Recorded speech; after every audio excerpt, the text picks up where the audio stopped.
permintaannya supaya Ustadz ceramah menyentuh hati. Sementara saya biasanya ceramah menyentuh telinga saja karena suara keras.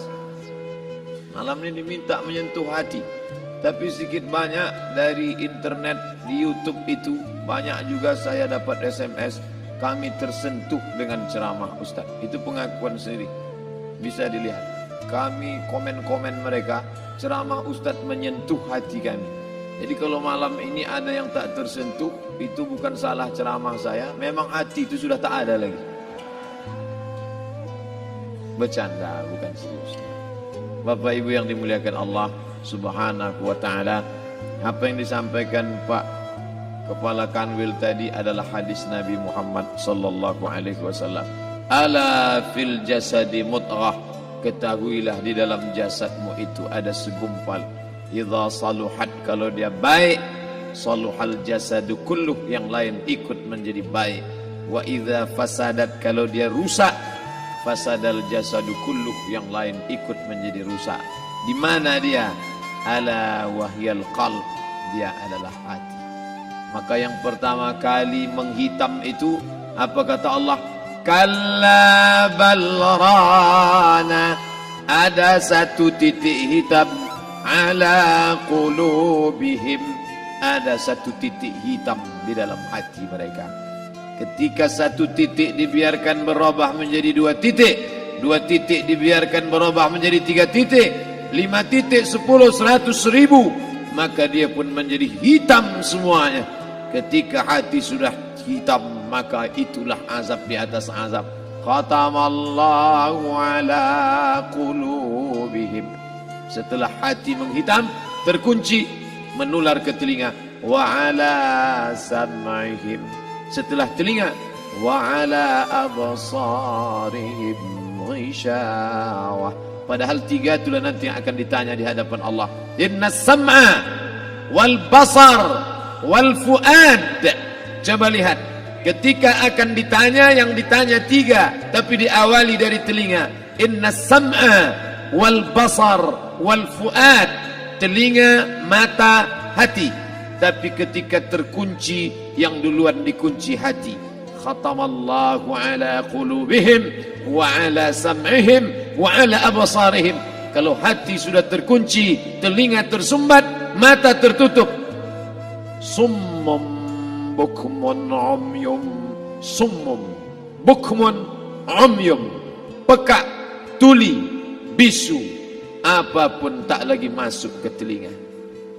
Malam ini kita menyadarkan diri kita, terlebih lagi yang berceramah, jangan kau hanya sampai menyampaikan ayat saja. Hai Abdul Samad, apakah kau yang bicara itu hatimu sudah hidup? Senantiasa merasakan diri, aku orang paling hina, aku orang paling kotor, ditempelkan kening ke lantai di tempat yang diinjak tapak kaki, mengatakan bahwa aku bukan siapa-siapa. Kepala Kanwil BPN Provinsi, Kabupaten, saya tak bisa membedakan mana yang kabupaten, mana yang kota, mana pegawai tinggi, mana pegawai rendah. Semuanya rata sama. Andai dibuat acara ini di kantor, mungkin saya segan, sungkan melihat dari seragamnya, bajunya. Tapi malam ini semuanya sama. Andai tak disebut tadi Pak Kepala Kantor, Pak Kanwil, saya pun tak tahu mana Pak Kanwil, mana tidak. Fotonya ganteng pula aslinya lagi daripada foto. Artinya apa? Bahwa kalau sudah masuk ke dalam masjid, ketika engkau merasa dirimu tinggi di atas, kau bukan apa-apa, karena yang paling tinggi di badanmu pun kau tempelkan. Tapi saat kau jatuh, rendah, down, stres, kau jangan merasa rendah, karena kau tegak berdiri di hadapan Allah. Kau angkat 2 tangan, Allahu Akbar. Di dalam diri ini disebut dia dengan qalb. Kenapa disebut qalb? Orang Arab menyebut qalb qallaba, karena sifatnya berbolak-balik. Pada saat selesai salat, astaghfirullahalazim, tidak ada yang paling bersih, dia bersih.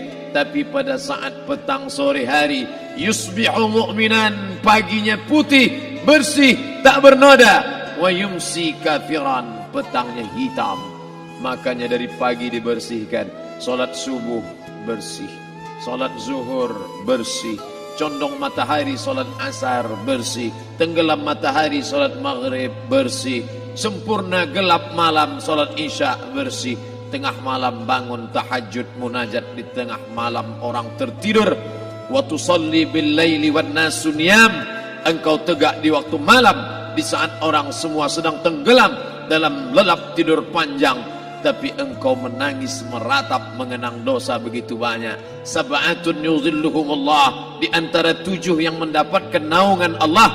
Yauma la zilla illa zilluh, hari itu tak ada naungan kecuali naungan Allah. Di antara yang mendapatkan naungan itu adalah rajulun zakarallah, orang yang berzikir, munajat, muhasabah diri di tengah malam, sunyi, sepi, fafadat ainahu, menetes air matanya. Berapa banyak sudah harta dititipkan Allah, berapa kupakai untuk zakat, wakaf, infak, sedekah, wasiat, hibah, ghanimah, harta rampasan perang di zaman Nabi. 7 harta yang akan menolong di hadapan Allah, 1 pun tak dipakai. Umur diberikan Allah 40, 60, 70. Berapa yang kupakai untuk menolong agama Allah? Berapa yang kupakai untuk mengingat Allah? Mata, tangan, telinga, kaki akan diminta tanggung jawab di hadapan Allah. Al-yawma nakhtimu ala afwahihim, mulut terkunci. Wa tukallimuna aydihim, tangan akan bicara. Wa tashhadu arjuluhum, kaki akan bersaksi di hadapan Allah. Siapa yang bisa menolong waktu itu? Kalau pernah tangan ini saat punya kekuasaan, 1 coretan tanda tangan bisa mempermudah urusan masjid. Sebutir kekuasaan yang dititipkan Allah bisa dipakai menolong agama Allah. Itulah yang akan menolong di hadapan Allah. Apa yang disampaikan malam ini, semua biaya pengurusan masjid 0. Itulah sesungguhnya yang akan menolong di hadapan Allah. Adapun harta yang disimpan, tabungan, deposito, tanah, rumah, kendaraan, semua akan tinggal menjadi harta warisan. Istri mengambil 1/4 kalau ada anak. Kalau tak ada anak, istri mengambil 1/8. 1 miliar 125 juta bulan untuk istri. Kalau dia tak tahu hukum gono gini. Kalau dia tahu gono gini, dia tuntut ke pengadilan, dipotong lagi menjadi 2. 500 untuk dia. Dari yang 500 dapat lagi dia 75. 575 bulan untuk dia. Sisanya 425 diambil anak laki-laki 2 kali bagian anak perempuan. Lalu yang kita bawa mati apa? Dulu dibangga-banggakan, dihormati, dimuliakan. Yang kami muliakan al-mukarram, al-ustad. Tapi pada saat tiba masanya, yang kita bawa tak lain tak bukan innallaha la yanzuru ila ajsamikum. Allah tak menengok badan, fisik, bentuk tubuh, baju. Ini sampulnya saja. Wala ila suwarikum, Allah tak menengok rupa, wajah. Walakin yanzuru ila qulub, hati kamu yang bersih itulah yang kau bawa menghadap Allah Subhanahu wa taala. Yauma la yanfa'u malun, harta tak berguna, wala banun, anak tak bisa menolong. Harta tak berguna, anak tak mampu menolong. Illa man atallah, kecuali orang yang datang menghadap Allah biqalbin salim, dengan hati yang bersih, hati yang tulus, hati yang memercikkan cahaya iman, hati yang bersih dari hasad, busuk hati, sum'ah, riya, takabbur. Itulah yang menolong di hadapan Allah Subhanahu wa taala. Tulang, kulu, kulit, darah, lemak, sumsum akan menjadi santapan cacing tanah. Begitu besok pagi pintu kamar tak bisa diketuk, istri bolak-balik membangunkan tak terjaga, dipegang pipi sudah sejuk macam es batu, tanda jantung tak lagi berdetak, maka darah mulai berubah menjadi nanah, busuk. 1, 2, 3 hari kalau tidak disuntik formalin, jasad paling busuk jasad manusia, karena semua dia makan herbivora, tanaman saja. Tapi kita ini omnivora, semua masuk. Maka begitu mati, paling bagus orang Islam paling cepat dikuburkan. Selesai acara pemakaman, habiskah masalah, muncul masalah baru. Disitulah kita baru sadar. Apa kata Imam Ali radhiyallahu an? An-nasu niyam. Semua manusia waktu hidup itu tidur. Bapak tidur, ibu tidur, saya tidur. Semua orang waktu hidup itu tidur. Falamma matu, ketika dia mati, disitulah dia baru terjaga dari tidur panjang. Saat Israel mencabut nyawa, ditarikkannya adalah satu centapan yang kuat. Disitulah kita baru terjaga dari tidur panjang. Betapa aku meninggalkan salat, betapa aku tak berzakat, betapa dulu kekuasaan. Aku lulus umur 30, pensiun 58, 28 tahun apapun tak pernah kubuat untuk agama. Sibuk membesarkan anak, sibuk mengurus warisan.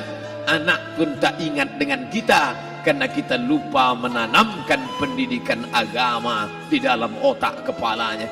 Andai dulu pernah dia dibawa ke masjid, andai dulu pernah dia dibawa umrah, andai dulu dia dimasukkan SD IT, SMP IT, SMA IT, Islamic Boarding School, dibawa ke masjid, takkan dia lupa mendoakan selesai sholat, Rabbighfirli wali walidayya warhamhuma kama rabbayani saghira. Harta yang banyak tak sempat menolong agama Allah. Anak tunggal semata wayang tak sempat dididik agama. Istri meninggalkan dalam keadaan stres susah hatinya karena dia tak diajarkan sabar menerima ridha ketetapan takdir Allah. Dan paling celaka, tak pernah anggota tubuh ini dipakai untuk berzikir, muhasabah, mengingat Allah. Tak pernah mata dipakai menengok Quran, kitab suci Allah. Tak pernah dipakai hati merenung sejenak. Apa yang akan kubawa mati menghadap Allah subhanahu wa ta'ala. Saya tak minta diajak ceramah tentang hukum zakat, hukum puasa. Yang ditanya adalah bagaimana kita merenung sejenak. Abdul Somad, engkau berhadapan dengan para pegawai Badan Pertanahan Nasional Provinsi Riau, berkumpul 12 kabupaten kota. Ini orang-orang ngurus tanah, dari dalam tanah naik ke atas tanah, ngurus tanah, ngurus tanah, ngurus tanah, masuk ke dalam tanah. Abdul Somad dari dalam tanah naik ke atas tanah, ceramah, ceramah, ceramah, ceramah, ceramah, masuk balik ke dalam tanah. Yang kau bawa apa? Baju koko tinggal, peci tinggal, pakaian kehormatan tinggal. Yang tentara belum pernah saya diundang. Ustadz besok datang takziah, bapak anu tentara meninggal, tahu-tahu kain kafannya loreng. Tak ada. Yang kau bawa kain tidak berjahit, disobek, kerak. Itu yang akan menyampul kulitmu, yang selama ini kau dimandikan, dibersihkan oleh ibumu dulu 60 tahun yang lalu, sampai masanya kau lupa kapan kau dimandikan dulu. Sekarang ruh melihat, disebut dia ruh karena dia raha ya ruhu ruh, seperti aroma semerbak yang datang pergi hinggap. Ruh sampai masanya dia datang masuk ke dalam jasad, ruh sampai masanya dia pergi meninggalkan jasad. Malam ini dimuliakan Al-Mukarram Haji Abdul Somad LCMA. Kenapa Abdul Somad ini dimuliakan? Karena ruh hinggap sejenak sebentar, sampai masanya besok pagi dia ruh keluar dari dalam tubuh ini. Anak yang katanya ayahku sayang, istri katanya kaulah abang, sampai masanya mereka tak lagi mau mendekat. Rumah itu saya yang buat, saya yang mengukurnya. Tapi begitu ruh sudah keluar dari badan, tidak satu pun semeter, sesenti, sejengkal, sehasta ada tempat di rumah itu untuk jenazah bernama jenazah Abdul Somad. Dulu orang bertanya, rumah Ustadz Somad di mana? Hari ini orang tidak lagi bertanya, tak lagi menyebut nama. Orang sudah mengatakan kuburnya mana. Dulu kalau dia masuk masjid, didatangi orang, disalami orang, mahasiswa, anak-anak, remaja mencium tangannya sebagai tanda hormat. Tapi begitu diletakkan keranda, kita akan sholat jenazah nanti selepas sholat zuhur. Apa kata orang? Letakkan di tepi sana, letakkan di tepi sana. Tak satu pun mau mendekat, letakkan dia di sana. Bahkan sebagian mengatakan jalan kenyangan dalam masjid, letakkan dia di luar. Dia tidak disebut engkau yang mulia, tidak digunakan kata ganti orang langsung. Letakkan dia di sana. Bahkan sebagian tak lagi, padahal tempat paling mulia sebelah kanan, orang tak lagi mau di kanan, mulai dia menjauh ke kiri. Kenapa kau ke sana? Takut aku mimpi hantu nanti malam. Mana kawan, sahabat, andai tolan, anak menantu, teman sekantor, semuanya pergi meninggalkan. Yang tetap dibawa, kalau pernah kaki melangkah solat berjamaah di masjid, kalau pernah tangan mengusap kepala anak yatim, kalau pernah tangan mengucap subhanallah. Nanti di akhir tausiah kita akan berzikir, munajat, muhasabah diri, berdoa, mengenang apa yang akan kita bawa menghadap Allah Subhanahu wa taala. Datang malaikat membawa kain kafan dari cahaya, akan menyambut ruh yang mulia. Hadis riwayat Ahmad bin Ambal dalam kitab Al-Musnad, turun malaikat berlomba-lomba membawa kain putih dari cahaya, menunggu ruh akan keluar. Ruh menetes seperti embun di ujung daun. Daun tidak bergoyang, ranting tidak patah. Ruh menetes pelan turun ke dalam kain kafan, dibawa malaikat ke pintu langit. Tak sabar mereka menyambut. Inikah dia yang selama ini berjamaah? Inikah yang dulu ketika dititipkan kekuasaan menolong agama Allah? Kam min masyhurin fil ardi walam yakun ma'rufan fis sama. Berapa banyak yang masyhur terkenal di bumi, malaikat tak mengenal dia. Ini roh siapa? Tapi ini bukan LCMA, dia bukan ustaz, dia bukan ulama, tapi imannya dalam. Kekuasaan dipakai menolong agama Allah. Ruhnya keluar di bawah, semua malaikat mengucapkan salam. Inilah orang yang selama ini kami tunggu-tunggu, catatannya sudah lama.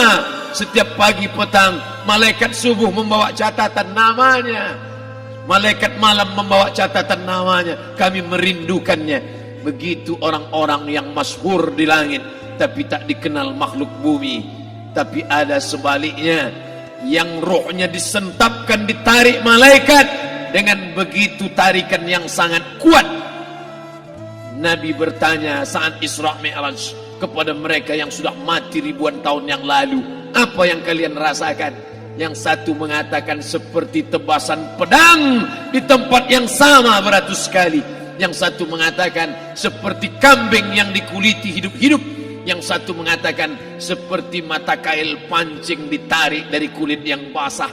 Maka kita berdoa setiap selesai salat, Allahumma hawwin alaina, ringankan kami ya Allah, fi sakaratil maut, di saat sakaratul maut yang amat sangat menyakitkan itu. Dan mereka yang pergi tak pernah kembali, mereka yang mati tak pernah bercerita, kecuali hanya kepada Sayyidina wa Maulana Muhammad sallallahu alaihi wasallam. Di saat malam pertama di tempat yang gelap, di tempat yang tak pernah diimpikan oleh orang, tapi kita tetap melewati dan merasakannya. Perlahan-lahan cacing tanah, ular-ulat kalajengking akan menggerogoti kulit yang selama ini dimandikan, selama ini dipakaikan sampo yang mahal, selama ini dioleskan pelembab yang lembut.